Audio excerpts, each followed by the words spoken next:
It's the male church. And but the other 5 were museums when I just think I don't that know. everybody that comes here would enjoy seeing set. our art. I think they would.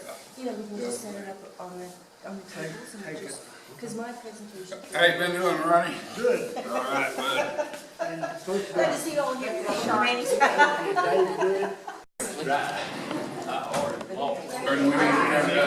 The program is starting. Something should work. No, I'm really Is everyone aware that the program presenter is ready to start? No, we didn't. Okay. Okay, maybe we ought to move this over here, otherwise you probably ain't gonna be able to. Hi, how are you? Good. Where's your lovely bride? I'll move this over here.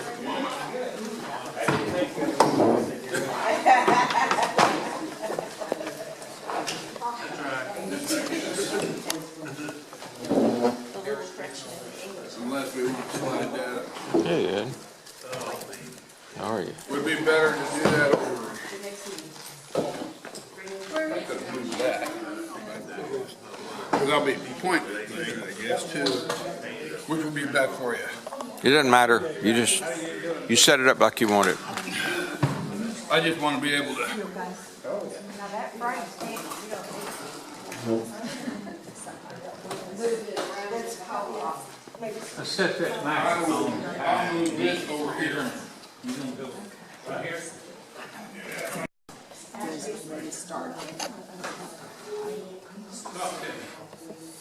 Folks, OCO.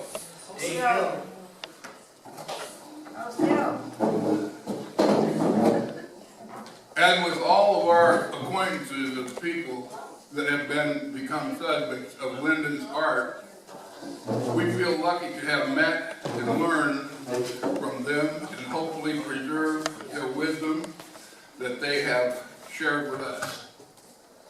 Edison Chiloquin is another one of my favorite people that I could especially identify with because of some of the things that we have done in common. That we put away the bottle for.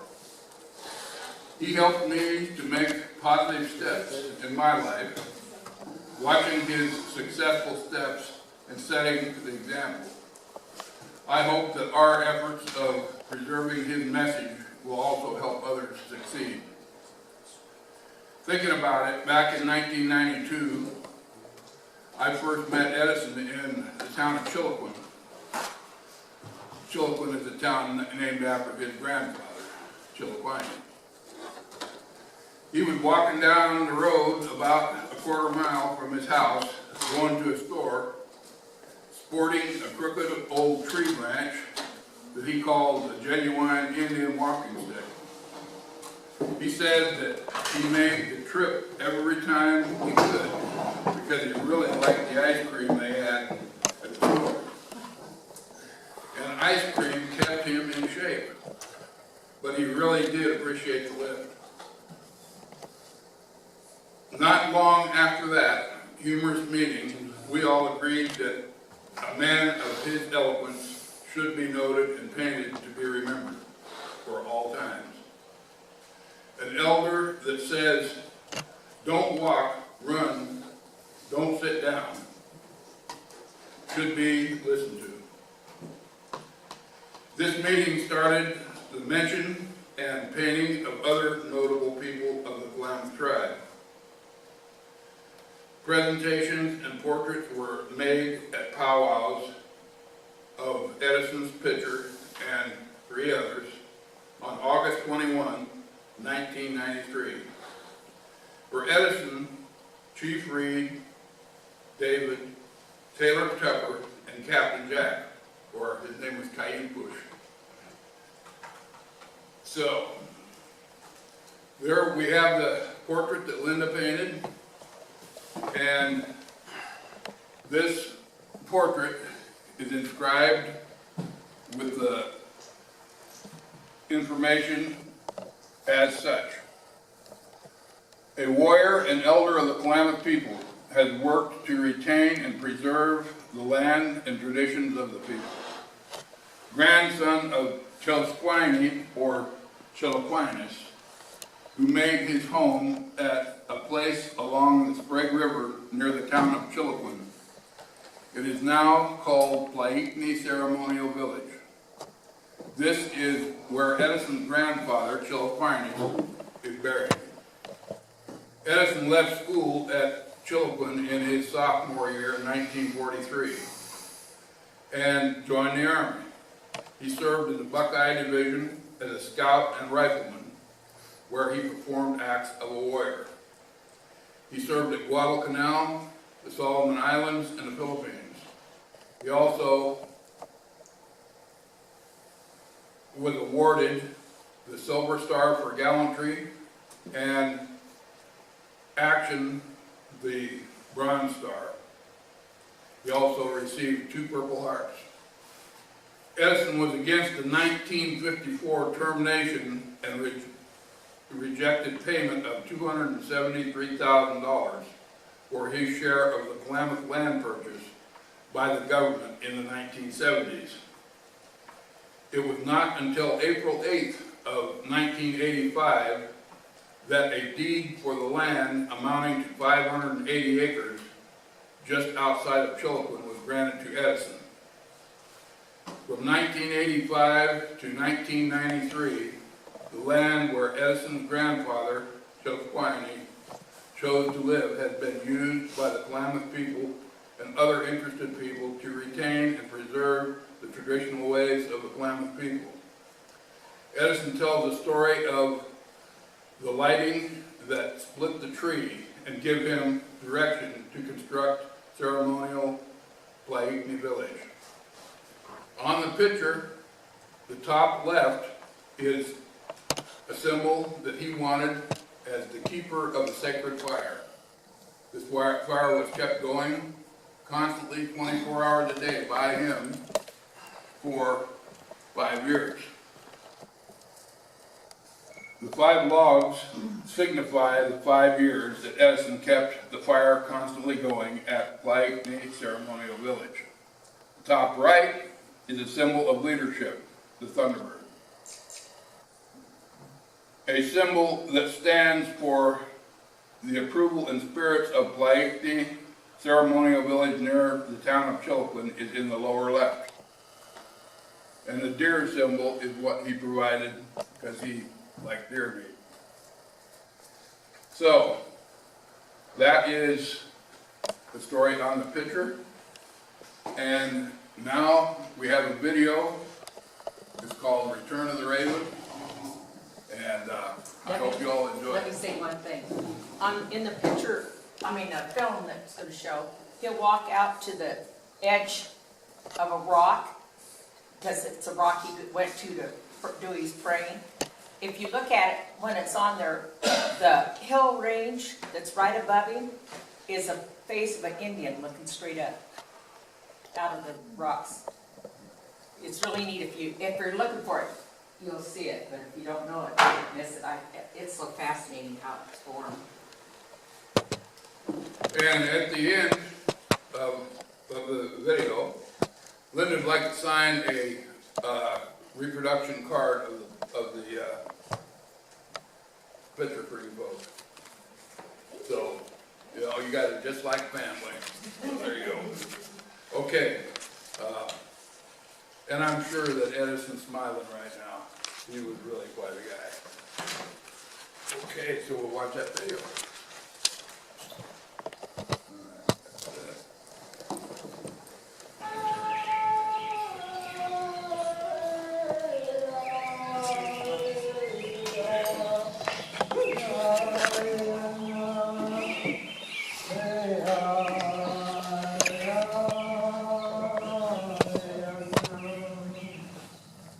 Raven and Warrior Moon watched over the Klamath Highlands long before marks on bark, skin, and paper formed written history.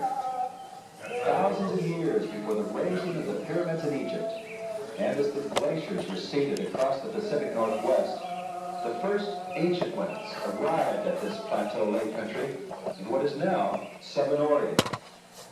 With them on an odyssey stretching back to Mongolian Asia, they brought tame dogs, spear throwers, and tools of stone and bone. In the new country, they found flints, wood, hide, and reeds, from which they would evolve tribal cultures harmonizing with their new surroundings, weaving rich and fantastic inner worlds related through myth in dialects distinct to each valley and shore. Ancestors of the Klamath carried law in their own hearts, respecting a great spirit mystery. They grew strong from the salmon, mullet, the deer, and the waterfowl, and they began a reliable wocus seed industry, which reduced their reliance on hunting and gathering. The wocus was harvested in August, at the start of their calendar year. Dugout canoes and reed rafts pushed through the freshwater marsh, guided at night by campfire beacons on the shores. Companion fires were sometimes cradled by earth in one end of the boats for cooking and warmth in the dense isolation of 10,000 acres of wocus. Edison Chiloquin's ancestors were the Plaitni Mokloks, the high country tribe, known as arrowhead makers. Their earth lodges faced eastward beside what they knew as Plaitni Koke, today the Sprague River. Without caring to distinguish one tribe from another, waves of European immigrants, broken from their own cultures, mistakenly called this entire region of separate tribes the Klamath. The Klamaths were well aware of the tragic attempts of other tribes to stand in the way of manifest destiny. Still hoping to salvage their own cultures, the Klamaths signed a treaty in 1864, giving the United States nearly 20 million acres of land. Only about 1 million acres remain Klamath as a human reservation run by an agency far away in Washington, D.C.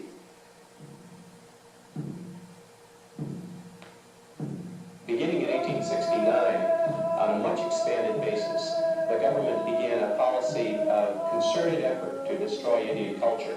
And this was to be achieved by educating Indian children, by getting them away from their tribal environment, and to ship them thousands of miles from their home. In many cases unwillingly. Parents were sometimes coerced, rations were withheld, and so forth, to get parents to give up their children. One of the things the government did, of course, in the early days was to teach Indians how to speak English, which was perfectly reasonable.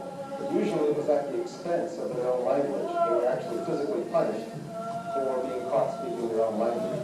The result was that many Indian students who were taken away to boarding schools came back unable to talk to their grandparents, who were the last possessors of religious ideas and cultural ideas and logical ideas, which were very central to the maintenance of the culture. The result of this, of course, was that in many cases the cultures received a cultural shock, not just a personal shock, just in the course of 1 or 2 generations.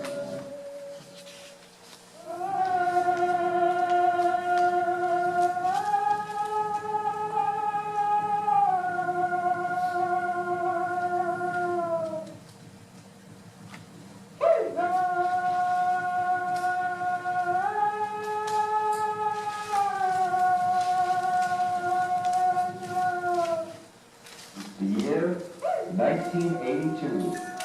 In only 2 generations under treaty protection, the Klamath as a people had legally been terminated.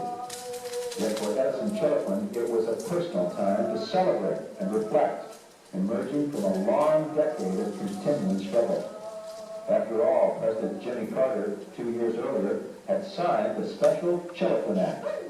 But in reality, the law of the land had not yet been carried out, and Chiloquin still awaited the trust deed to his sacred ground from another agency far away, back in Washington, D.C.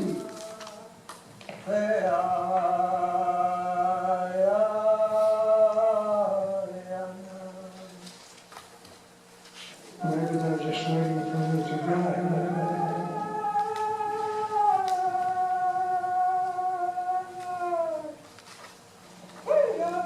Chiloquin returned to the strength of his heritage. He remembered his grandfather, Chiloquinus, the man the settlers called George Chiloquin. He was the head man of the Plaitni, living with the last traditional generation in a village by Medicine Rock. And Chiloquin remembered the stories told of his grandfather. Chiloquin signed the 1864 treaty with the United States, and Chiloquin was a warrior who led from the heart. For Edison Chiloquin, it was a time to remember his own battles in World War II. As a soldier in the United States Army, he was twice wounded in combat in the South Pacific, Bougainville in the Solomon Islands, and Luzon in the Philippines.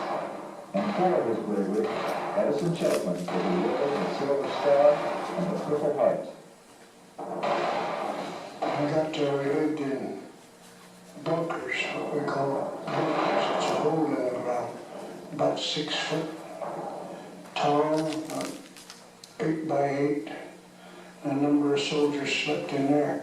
It's covered over with palm tree logs and dirt. It's like a dugout. And a little opening down near the top of the earth where you could look out to watch for the enemy. And a lot of the soldiers learned then what great protection the earth is to them. Protection of Mother Earth. Chiloquin returned from the war a hero, at least on paper, but in reality, like so many other veterans, he had no place to come home to. Well, like a lot of the veterans, when they came back, we weren't allowed to drink like other people were, because they considered the Indian a dangerous person if he got a few drinks in him, that he'd get wild. The government had control of what money we had, which was the funds. And we could only get so many dollars when we wanted some. So a lot of the veterans turned to alcohol for their strength, which was wrong, but a lot of us did, which made it bad for our health and weakened us. We seemed to go toward the white man's way of living more than we did remembering the old ways. And in order to save our health, our strength, when we drink too much, we go to work out on a ranch or farm to regain our health. That's the only thing that saved me. Edison Chiloquin found sanctuary along the Sprague at the site of his grandfather's village. Returning alone to his place, often sleeping in the ponderosa needles, Chiloquin recalled his great heritage. He threw the bottle away forever, and he made a vow to revive on this site a traditional Native American village, saying he would not give up if he had to live to be 100.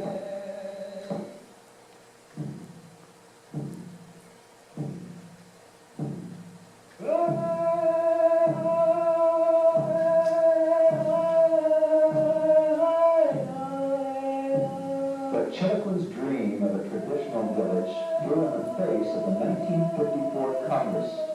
Although the United States had received 20 million acres of Klamath land by treaty, now, almost 100 years later, Congress was determined to take the reservation too. And when Congress passed what became known as termination, Chiloquin's dream appeared next to impossible.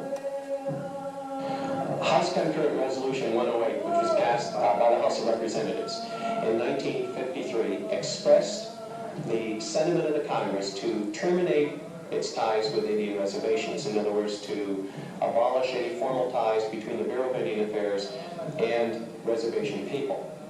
Following upon the passage of House Concurrent Resolution 108, in 1954, Congress passed, way late in the session, what was called the Klamath Termination Bill. The point to be made is that the Klamath people never voted on the issue of termination.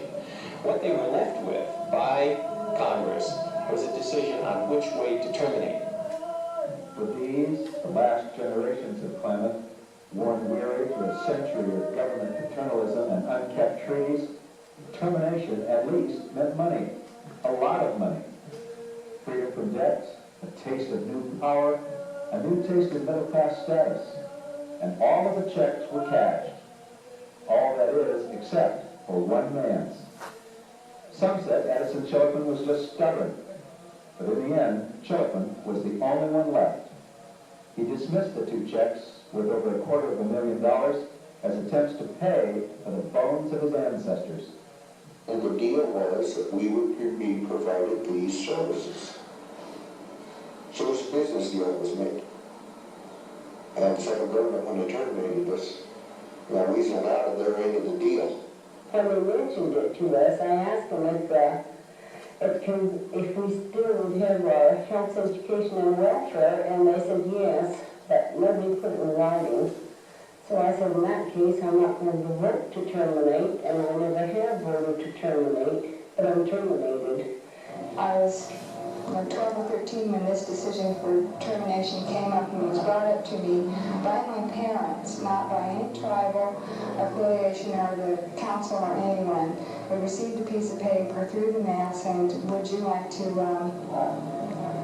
discuss termination, and the fact that we would be paid a sum of money for certain assets that the tribe owned. And at the time, I had no one to discuss with me what the long-term effects on my family would be. Growing up here in Chiloquin, Oregon, I felt the impacts of termination at a young age. I've watched members of my family die from alcoholism. I've watched members of my family have to move away from their home in order to survive. It's been very devastating to the Klamath tribe to have to have been one of the unfortunate tribes to go through an Indian policy such as this. One of the more interesting commentaries about Klamath termination was made by Marie Norris, an elderly Klamath woman who testified to the Indian Policy Review Commission in 1976 that the Klamath neither initiated nor accepted termination, and that termination was passed by Congress through sheer trickery. In 1973, Edison Chiloquin, with his wife Leitha, approached the United States Forest Service with a request to use the land which was once his grandfather's village. The land was now part of the Wainema National Forest. The request came to the attention of Forest Supervisor Bob Chadwick. When Edison requested permission to use the land, we explored the notion of using a special use permit.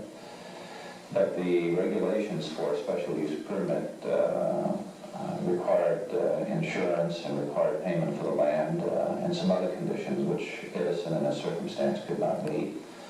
So I entered into an administrative agreement with him, which was merely a letter that was passed between he and I, which established the conditions under which he used the land.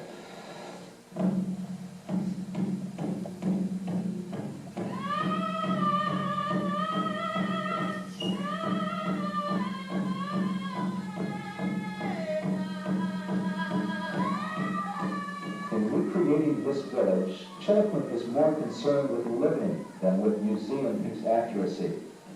While the village is, in the 1800s, an occasional canvas or length of nylon rope go unnoticed by most visitors, Chiloquin insists that the reborn Paekni village is not a film set, but a home he lived in. And by coming closer to the old ways, Chiloquin comes closer to the spirit world. For Edison Chiloquin, the spirit world surrounds this land. Generations of his ancestors have lived and died here.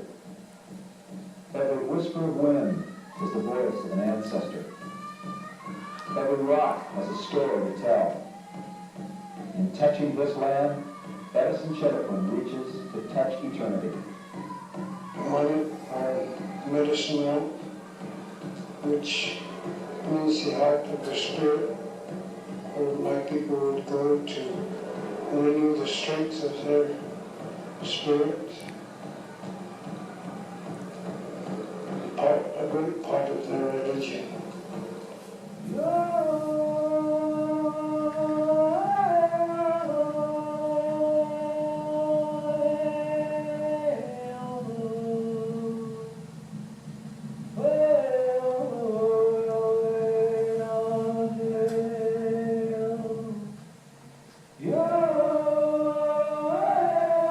This cliff overlooking the village has long been considered sacred ground, and therefore beyond all material value. He is like a guardian watching this area.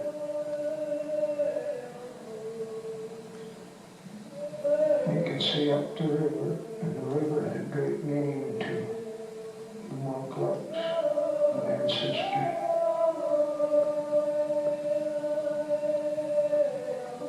And the sound comes up from the river. If you're on top, you can hear the rapids make the sound of the water.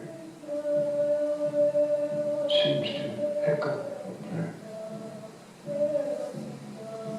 And the ancestors believed that you can hear voices that come through the sound of running water. So if you ever go up there, you want to stop and listen.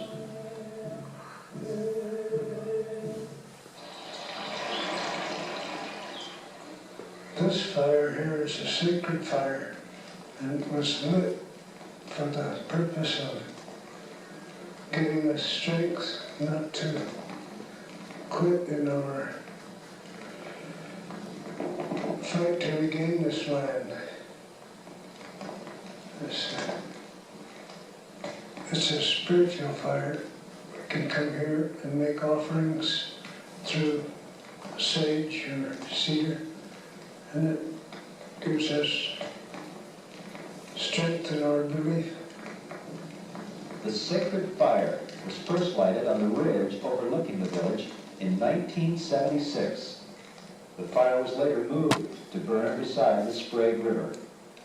Chiloquin, along with his family and friends, began a vigil that would last for nearly 6 years. Night and day, throughout the seasons, the fire was reverently attended, never once dying out. Chiloquin believes that the smoke from his offerings carried his prayers into the spirit world.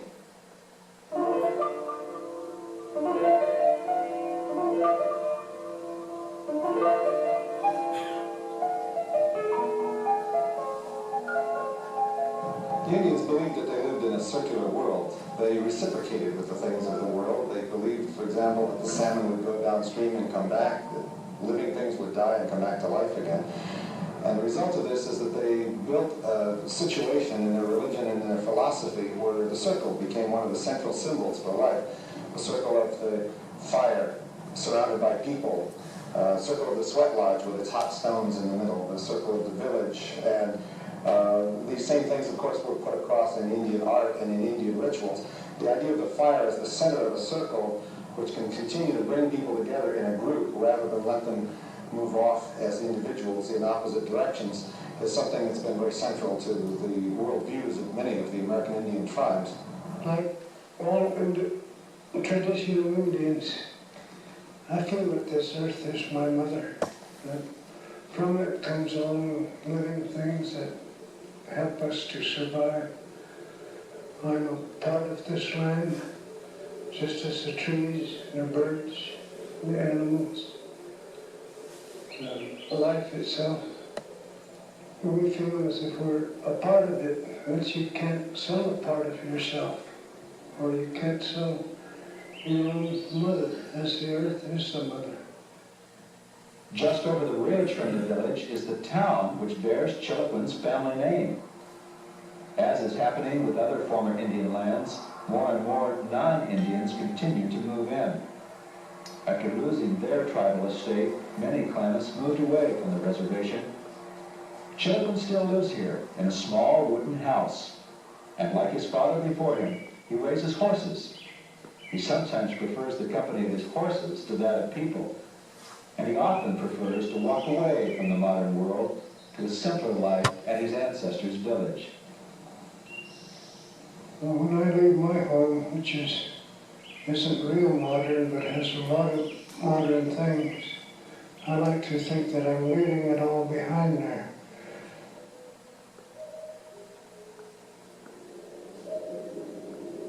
Well, when we leave this earth in this physical body, we depart from here into the spirit world, which isn't far from here, just a short ways. It's as if we can make contact with them. And these spirits are what you term as deities. They're the real beliefs of our people. We have sweat lodges, and the people take sweats in there. The sweats are for when you go in them with a clean mind, you cleanse yourself mentally, physically, and spiritually.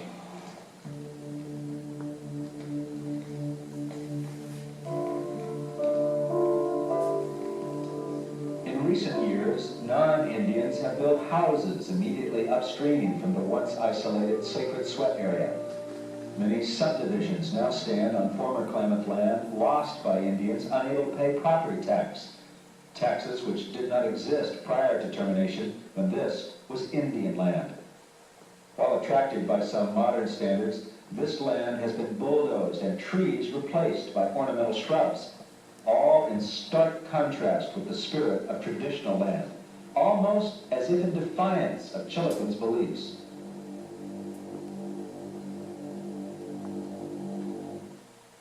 Edison Chiloquin believes to understand his heritage, you must come to this place and experience the land.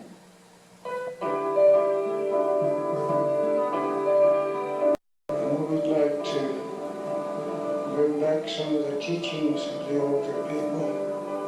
Like when a young man reaches manhood, he would go out in quest of a vision of what he was to become, to face this life as an Indian, and to teach the arts and cultures and the different ways of my ancestors, so that I can leave something behind for them when I go. What we like to teach mostly are the younger people, because some of them have never known the ways of how their ancestors lived here, right out of the earth, and with all the plants and animals that lived here. Here at Chiloquin's village, through a series of culture camps and public school field trips, children of all ages and cultures come to learn about traditional ways of life. They learn not by reading or listening to lectures, but through actual experience. And it feeds the animal brothers of ours, the deer. We of course supply food for the ducks and the fish, and we all live together as one, believing in the Great Spirit, living with it. Did you do all that reading yourself? No, it's a woman's work.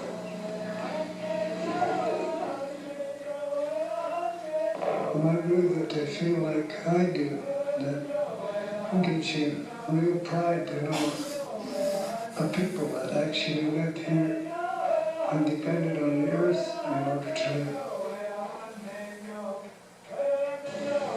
And we burn sage and cedar in the sacred fire, and the smoke takes it up to the Great Spirit.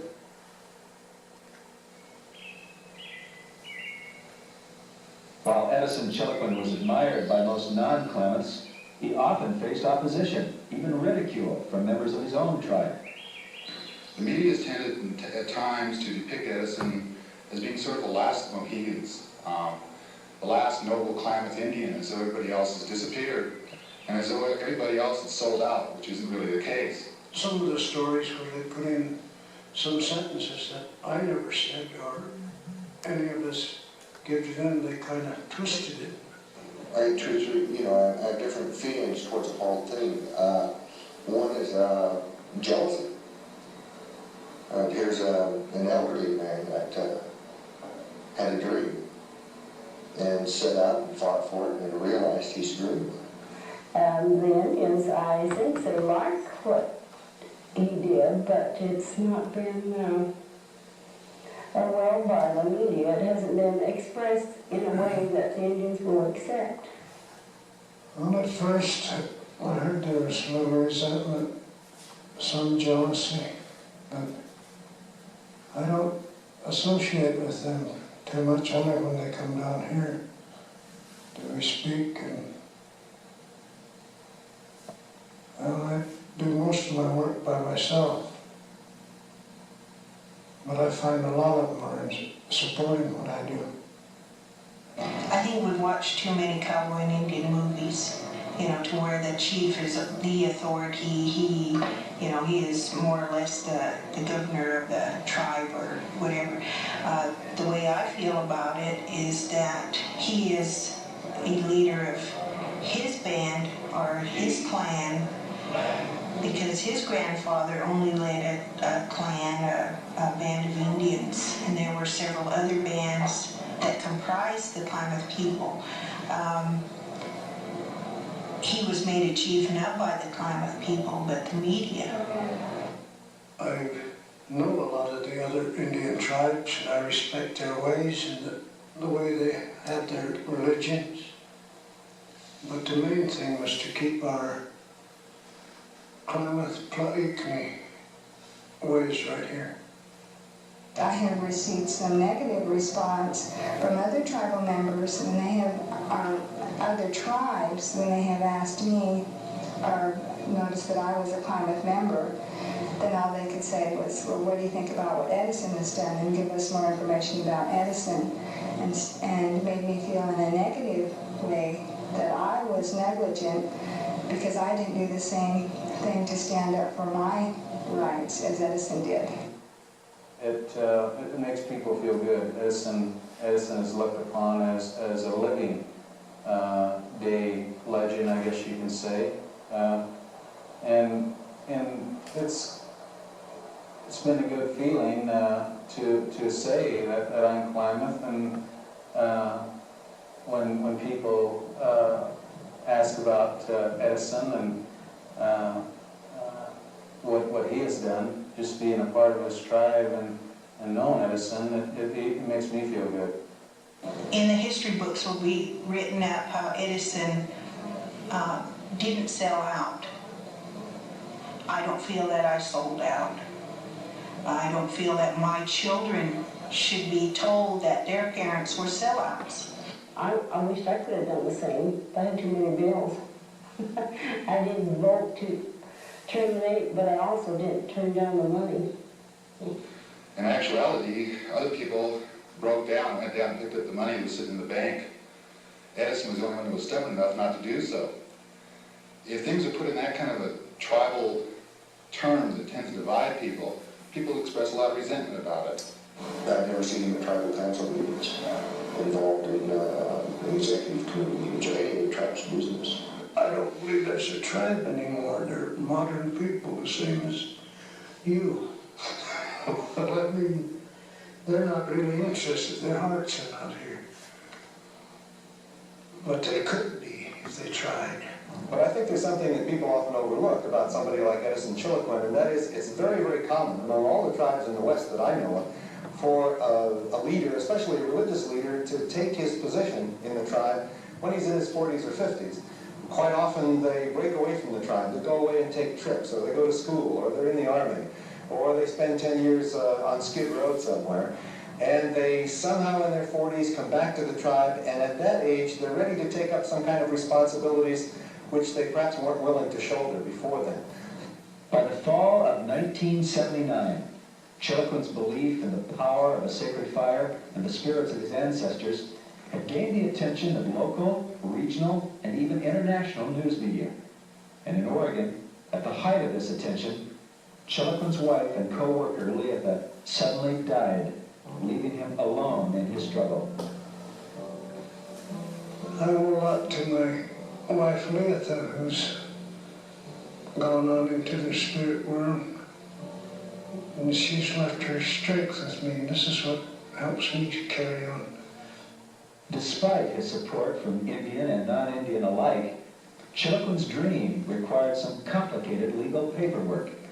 He had been talking with everyone that he could get to help him. He'd been talking with Congressman Ullman's people, with Senator Hatfield's people, and they were all, in a sense, looking for a solution. And they were all also trying to come to terms with whether or not this man was sincere about his beliefs and sincere about what he was doing and what he was saying. The only place to get relief was to go back to the place where the problem had arisen in the first place, and that is to Congress. They, in effect, would have to fix what they had brought. After talks with Oregon Congressman Al Ullman, Ullman introduced into the United States House of Representatives the Chiloquin Act of 1980. It passed unopposed. The companion Senate bill, introduced by Oregon Senator Mark Hatfield, was equally successful. And in Washington, D.C., on December the 5th, 1980, in one of his last official actions, President Jimmy Carter signed into law the historic Chiloquin Act.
Passage of the act was yet another victory for Chiloquin's belief in the power of the sacred fire, but the struggle was not yet over, and the sacred fire was not allowed to burn out.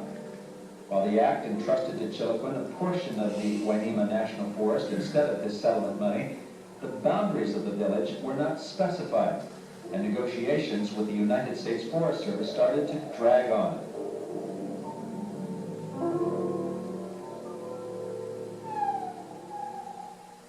We had had a very difficult time negotiating a final bill because of the resistance of the Forest Service, the Department of Agriculture in Washington, D.C. They simply did not want a precedent of having Forest Service land be returned, from their perspective, be returned to an Indian person. And for Edison Chiloquin, the sacred fire still burned. Well, after we've decided how many acres I get for my share, then we'll allow the sacred fire to go out by itself. Then it will have served its purpose. May 23rd, 1981, in a ceremony at the University of Oregon in Eugene, for the first time publicly, Native Americans representing tribes throughout the country honored Edison Chiloquin.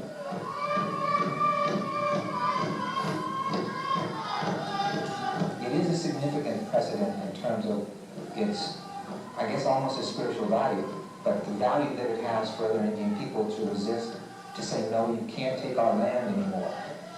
It's wrong for you to take our land, and we will not acquiesce in the taking of our land.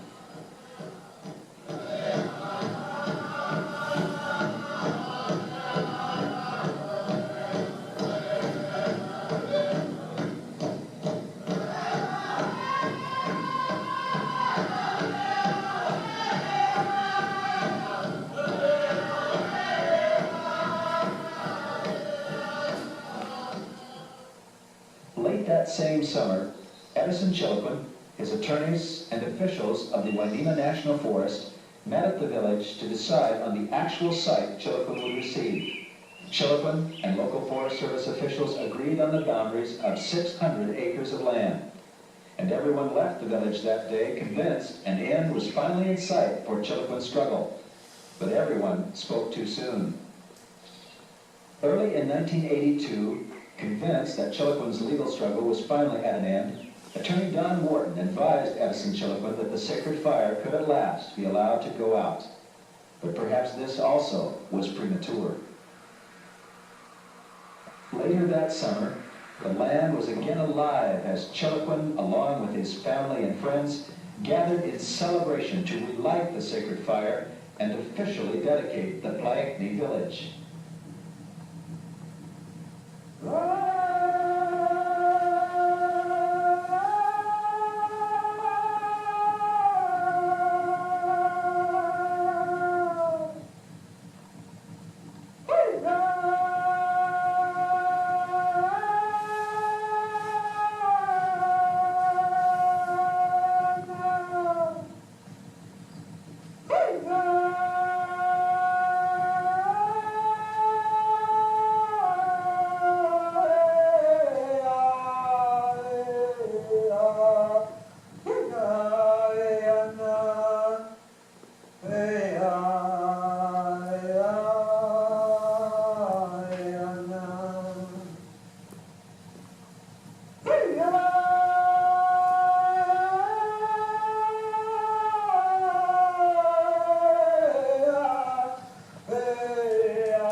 And the land we get will border on the private property up here to the north.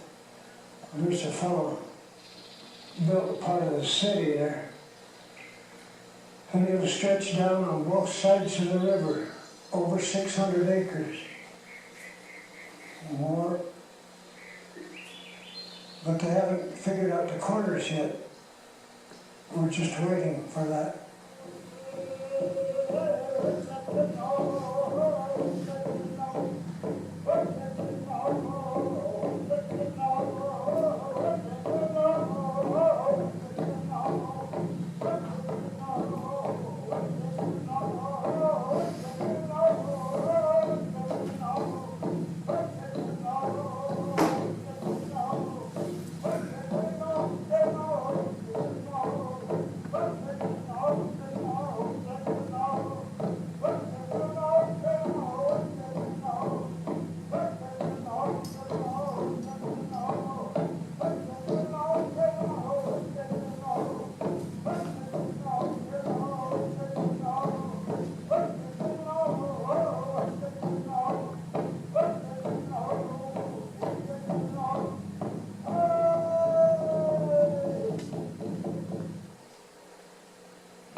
September 1982 dedication ceremony was a landmark. Chiloquin had at last apparently reached the end to his long struggle. But even then, the battle was not yet over. The year was 1984, 10 years after Chiloquin had first sought the trust deed. But that deed still went unsigned. And now the sacred fire burned not on the banks of the Sprague, but in the heart of Edison Chiloquin. Maybe they're just waiting for me to die.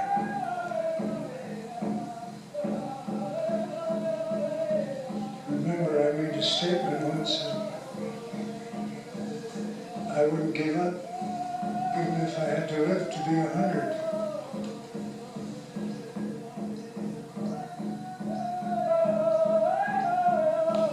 And I got 40 more years to go. The Act allows the entire sections 2 and 11, all the public land there could be conceivably given to Edison. At this point, through the appraisal process using commercial timber prices in 1983 date as the appraisal date, they had minimized that down to 580 acres, and that leaves a sizable portion of sections 2 and 11 that could be awarded to Edison, but which they are not willing to award to him in return for the $275,000. We have twice now received letters. Basically what I received was copies of letters to U.S. Bank, who is the trust officer for Edison, demanding the sum of $275,000 pursuant to the Act and stating that they had completed everything they ever had to do under the Act. Both times I responded saying that the money would not be turned over to them until we had agreed on the boundaries and had agreed on the entire package, which was what we understood was to be done. It was not until late in 1984 when Edison Chiloquin finally received a formal offer and a map from the United States Forest Service.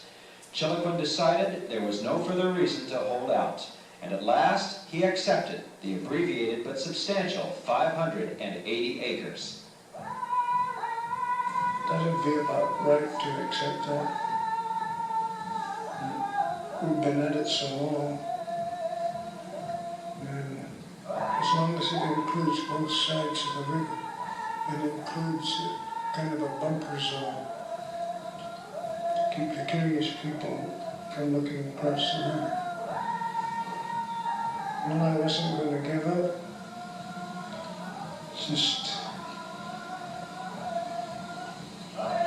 Just like in the army, I'd never give up there, so I wasn't going to give up here.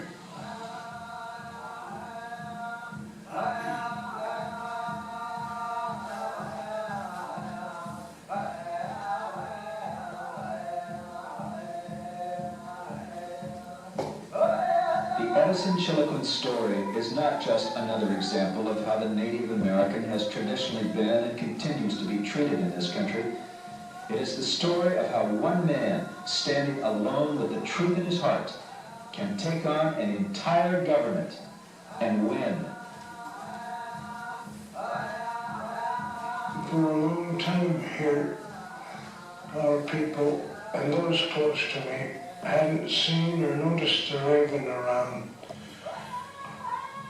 He'd been pushed further back to the mountains, I guess. To our people here, they call him Kakamps. And to their secret belief, he is second in command to our Creator. The return of the raven means a lot to us. When I spot the raven, I usually think in my mind, yes, Kakamps.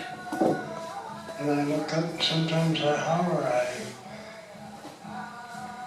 And say, hey.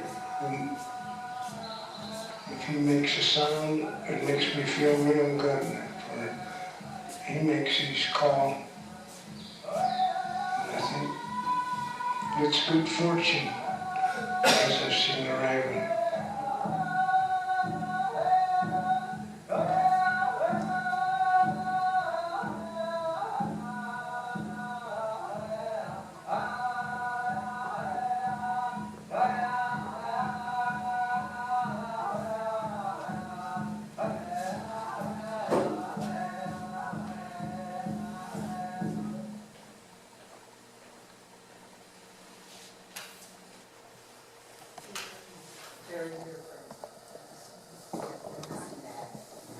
He was good. When I went to his presentation, his picture, everybody said, yeah, he'll never show up, he don't come. And that was the story of Return of the Raven. When, it was 1992, we went down to the site of Plaquemine Village, and Edison, he said, you know, that things were coming along, but there'd been somebody living down there, and I think since he's passed away, that I'm not sure what went on there. But when he passed, there is a memorial. In the Herald and News of Klamath Falls, Edison Chiloquin was given a farewell. And I'm going to read just exactly what that said. A community gave its farewells Friday to Edison Chiloquin.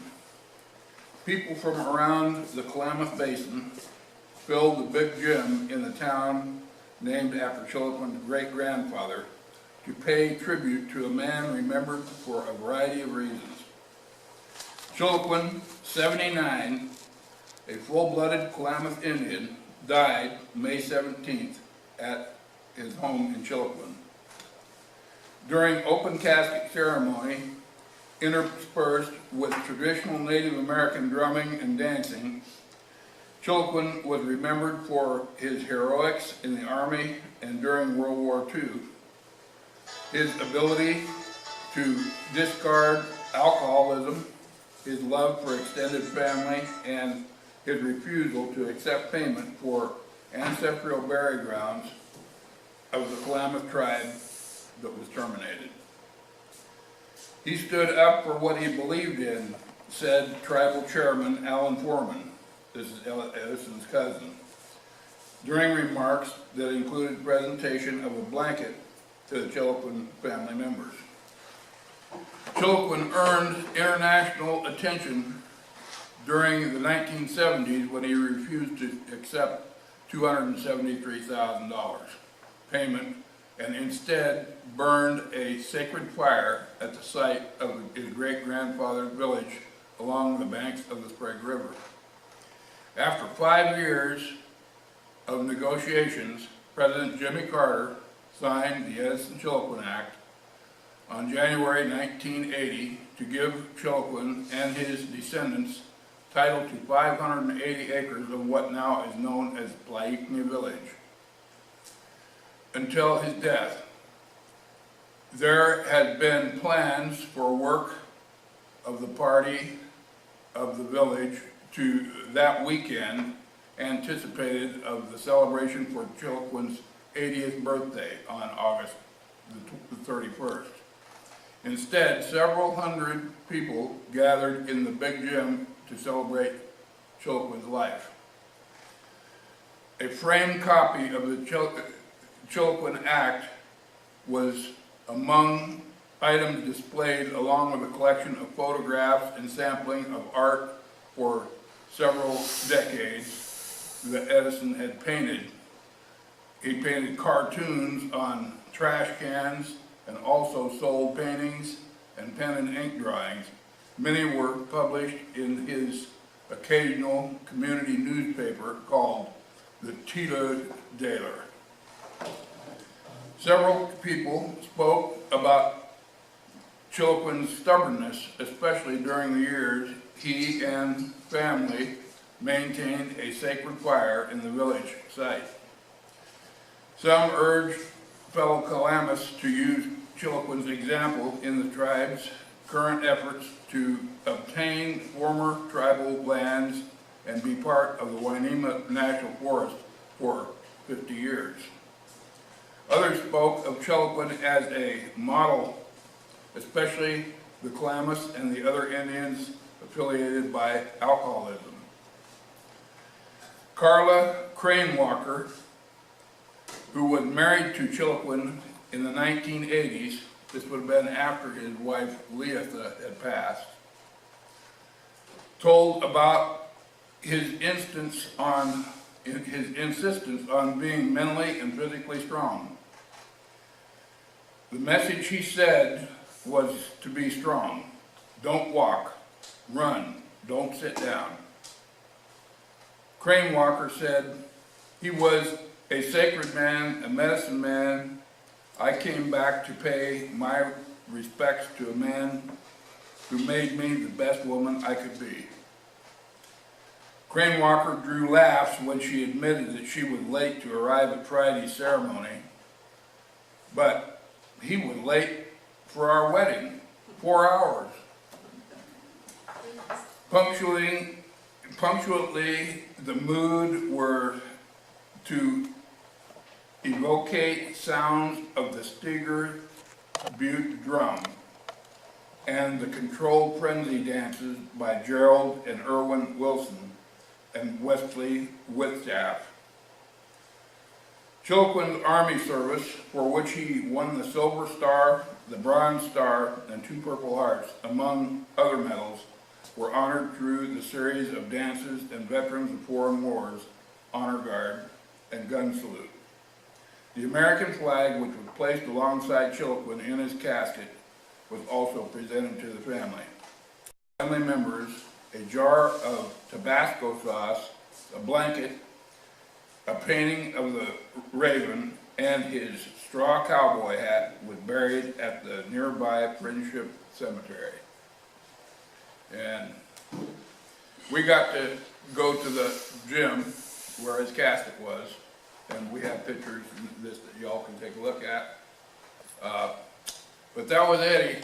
He was quite a guy, and I learned a lot from him. You know,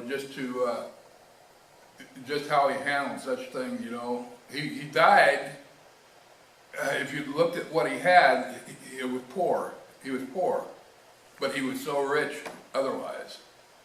You know, he turned about all those bucks. He had 1 light bulb in his house. I have a video where we talked to Edison. We also talked to one of his friends, Reed David. A wood cook stove on his porch. A wood cook stove, yeah. And we went in the house and he had stuff around. We had 1 light bulb, 160-watt light bulb in the house. But he said, well, this place has got some modern stuff. I said, yeah. So, 1 light bulb. but that was really a guy that was, a lot of tribes refer to people as human beings. He was, I'm sure right now he's smiling. Because, you know, we're trying to accomplish what we said we were going to do and not forget what you can learn from a man like that. Those elders, they can teach you a lot of stuff. So, at any rate, Linda would like to sign cards for y'all. And this is also keeps this story going. What these cards say is a warrior and an elder. Now this is what Edison wanted said. We were really lucky, you know, when you get a subject that you can talk to. You don't have to just go through history books and see what they did. This is what he wanted. A warrior and an elder of the Klamath people who had worked to retain and preserve the land of the traditions of the people. Grandson of Chiloquin, or Chiloquinus, otherwise Chiloquin, who made his home at a place along the Sprague River near the town of Chiloquin. It is now called the Plaikni Ceremonial Village. This is where Edison's grandfather, Chiloquin, was buried.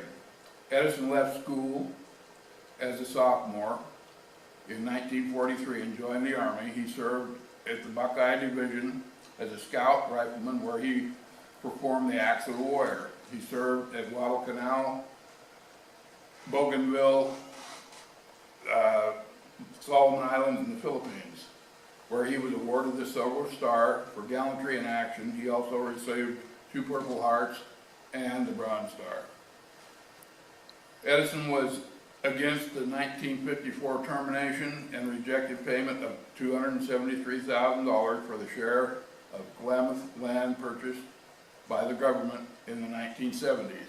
It was not until April 8, 1986, that the deed for the land amounting to 580 acres just outside of Chiloquin was granted to Edison. From 1985 to 1993, the land where his grandfathers chose to live has been used by the Klamath people and other interested folks to retain and preserve the traditional ways of the Klamath people. Edison tells the story of lighting the split in the tree, of lightning hitting the split in the tree, gave him direction to construct a ceremonial village at Lagney. And that's what one of the things on the corners are. It was the lightning that split the tree. We went down there and said, well, you know, what secured this? He says, well, I prayed, he says, and the lightning struck that tree. He says, that's one of the corners I want.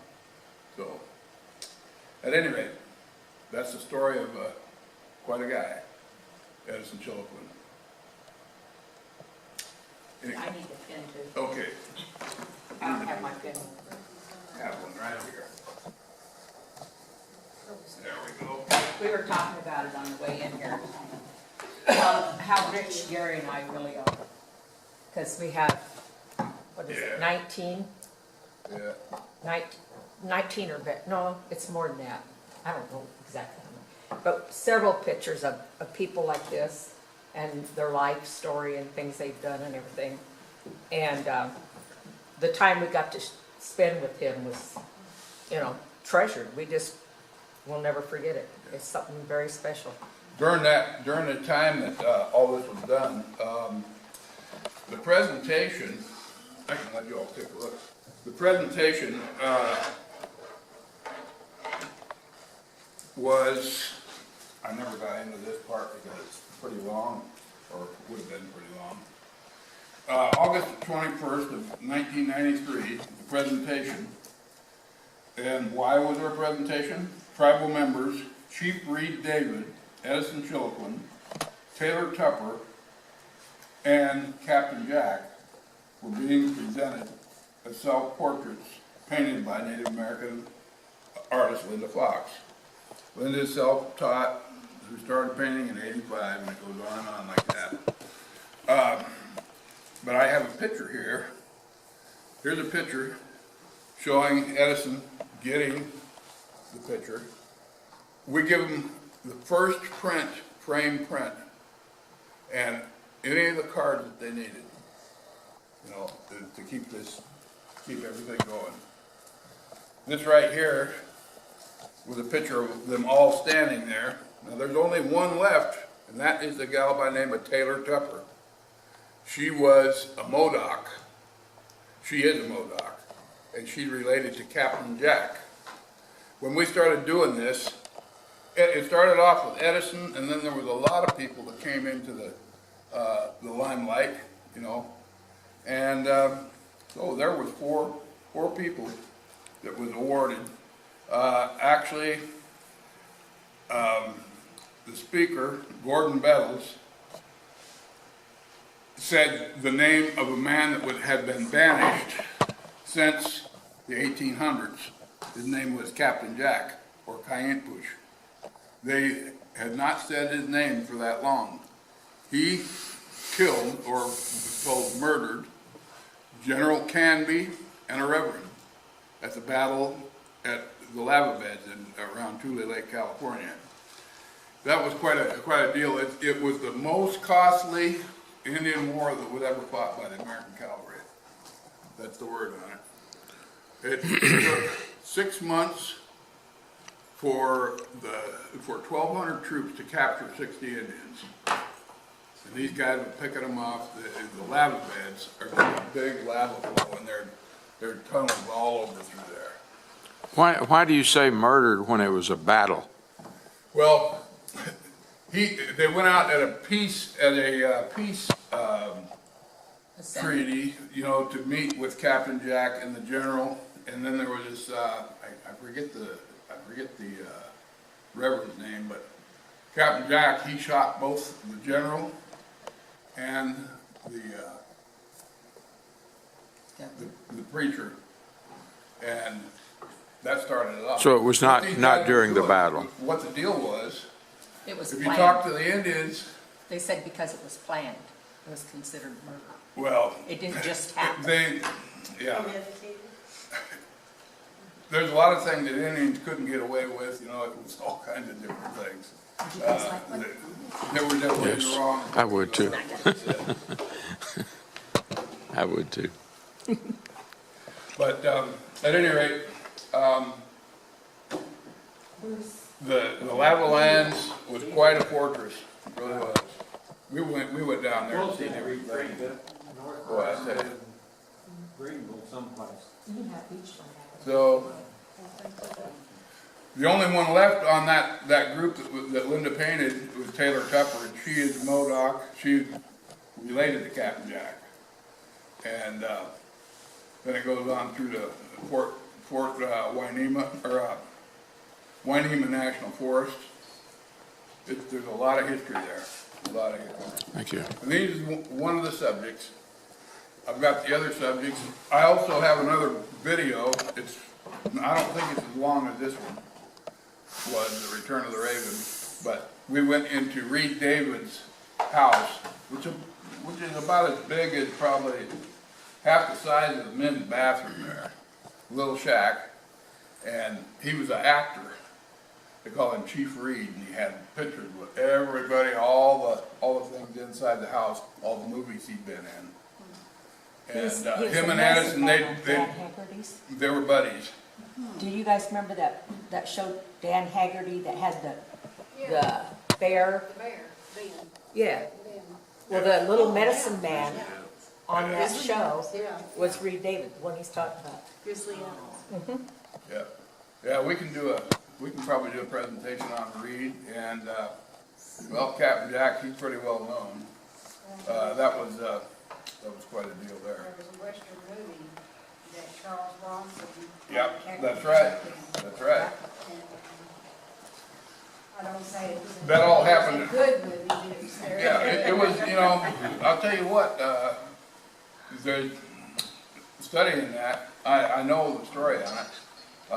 We went to Fort Klamath, and that's where Captain Jack, or Cainpush was his name, Scarface Charlie, Sconchin John, and Boston Charlie, first off, they cut their hair, and this is after they brought in, after the general, and, well, after the battle was over. It took 6 months for them to get these guys out of there. They came in, and first thing they did was cut their hair, because there was a belief that if you had long hair, you had more power, all right? Then they hung them, all of them, and then they beheaded them. Those bodies are still there at the grounds of Fort Klamath, but the skulls went to, in that day, it went to the Army Archives for experimentation, I guess. And later on, it joined 6,000 other heads in the Smithsonian Institute. And they went to get the skulls back. I don't know what happened there. But that was some of the things that happened. And Fort Klamath, I got a video of Fort Klamath as well. They did not. Yeah. Yeah, that's what happened. Yeah, yep. But you know, you take a look at this barbarism and all this kind of stuff, all the things have gone through all kinds of races. You We know. even have a copy of the letter that was the last thing Captain Jack wrote. Right, He said his last he defense. didn't want to do what his people had chosen to do, but he was the leader and the chief, and when they decided that's what they wanted to do, he had to be the one to do it. And so he died with a heavy heart, because he really didn't want to do what he did, you know, killing those people. But Well, when it was all over, they were told they was going to live on a reservation, and they weren't getting food and all this kind of stuff. So they were going to go to the hunting ground, which is down in Tule Lake, what's called Tule Lake, California, and it's the ground down there where the geese fly in. There's plenty of food, you know, plenty of animals and all this, and that's where they wanted to be so they could survive. And they didn't want them down there. They were supposed to go back to the reservation. They said, well, hey, we're gonna die there. Well, So as that's what it was all Lynn about. Staunton's wife on that movie talks about, he was the leader of his clan. Well, there was 26 clans to the Klamath tribe. Right, yeah. So, I mean, there was a lot of different clans. And the Modoc were Modoc. They weren't connected to Klamath at all. Right. But when the government made the reservation for the Klamath people, they made the Modocs come up. Well, they were a real tiny, tiny band of people compared to this 26 other band. They were starving them to death. Every time they brought them back, they said, well, we might as well die trying to go home because we're starving here. So they kept going back. Well, that was the Black Hawk War, same thing. He was taking them back up to where they could live. A lot of these guys were really mortal enemies from tribe to tribe. Actually, the ones that, as far as the Modoc was concerned, the Army hired Warm Springs warriors to go down and scout for them. To this day, they're not buddy-buddy with the Warm Springs people because of the history that happened. Warm Springs tribes won't come down Right. and join in on any of the gatherings of the Klamath and vice versa. And then you have, Still, and then you have another group that, you talk to any of the Indians out there, the Yahooskin Paiutes. Talk to these people that say, Yahooskin Paiutes are like rattlesnakes. Throw them out of the valley. Get rid of them. And then you go to their reservation, they tear everything up. I mean, they're just like Tasmania. So, I don't know. There's all kinds of different cultural things, but it's interesting, it really is. You know, and like Linda was saying, we've been so lucky to get to socialize and hear kind of the inside story from people. And you know, if you can profit by somebody else's mistakes, you know, then you're ahead of the game. When they say, hey, we did this and it didn't work. Well, yeah. So it does your heart good to know that somebody was there and their stories can still be heard out there. Like I say, I know he's smiling right now. I'm sure he is. we have a bunch of friends at home that are waiting for this tape to go on the internet because they want to watch it. Yeah. But we enjoy doing what we do because it just makes it kind of feel good, and you know, you get back to the home ground stuff. And at any rate, I started to tell them before Gary started talking. When we got ready to do the presentation at the powwow, everybody said, Edison will never come get his picture. He don't go to these kind of things. So I said, well, if he doesn't, when it's over with, Gary and I'll take it to his house. We're welcome there. So we were all sitting there waiting for the powwow to get started. And I looked over and here he comes. He walks in, he sits down beside me. Sat there, never said a word, just sit down beside me. When we got up to go up and do the presentation, he got up and followed me up there. And then when it was all over with, we took the picture up, and the pictures were all lined up, and I and Gary were up there to answer any questions. And Edison come up, pulled up a chair, sat beside me, and pretty soon he tapped on my shoulder and he said, I'll be back. And he left.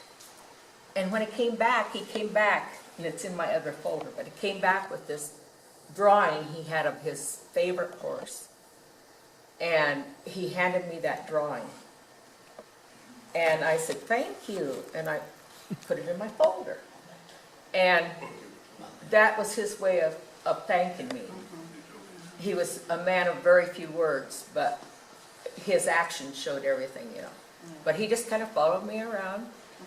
I never made a big scene about it, and he was comfortable, so he stayed. Everybody said, he's never came to anything like this, ever. So that made me feel good, too.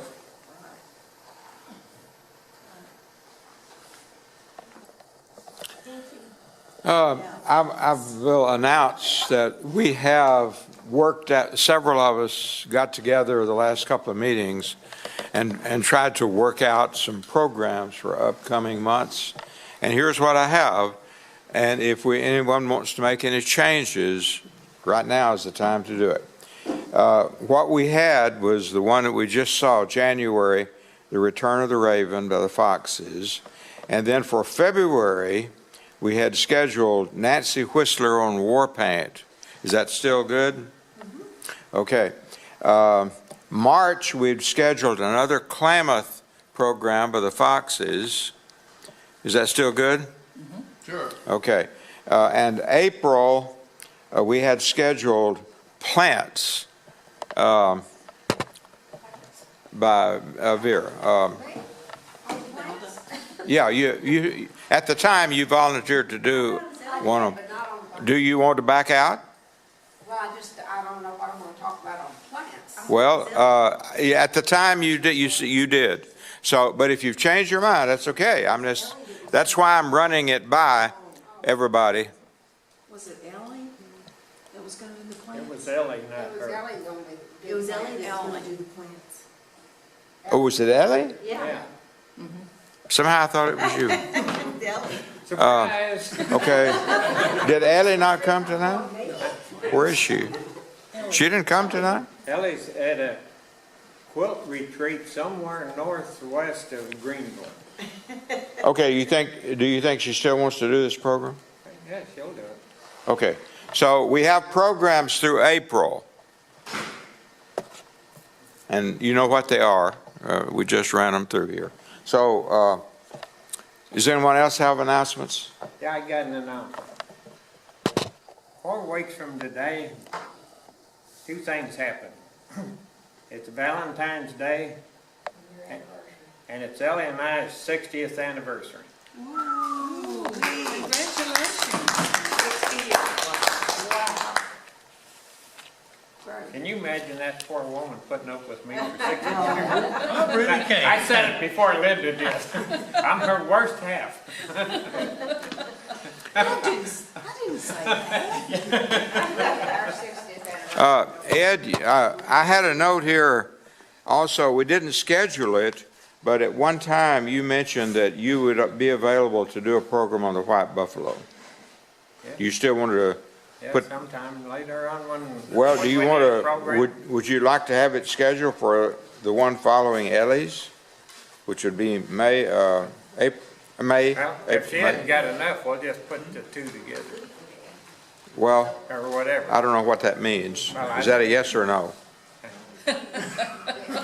I don't understand what you mean by I that. can come up with a program for white. Well, hey, if, I know that because I made the note that you could come up with the program on the white buffalo. What I want to know is, do you want to schedule it for a certain month? Or do you want to just keep thinking about it? Think about it. All right. We're not going to schedule it. We got 4. Okay, anybody else have announcements? Yeah. How do you turn that crazy thing off? I either get it on, can't get it off, or vice versa. You're the world's greatest sound man. not me. I'm a sound man, not a video man. It's still going over there, see on the wall? Oh, yeah, it is. And I can't get it to stop. It is. But it is. I don't know. Yeah, it's still, you got the... I got it here, but I've hit off and I've hit everything else. It's still on. Used to, I couldn't get it on.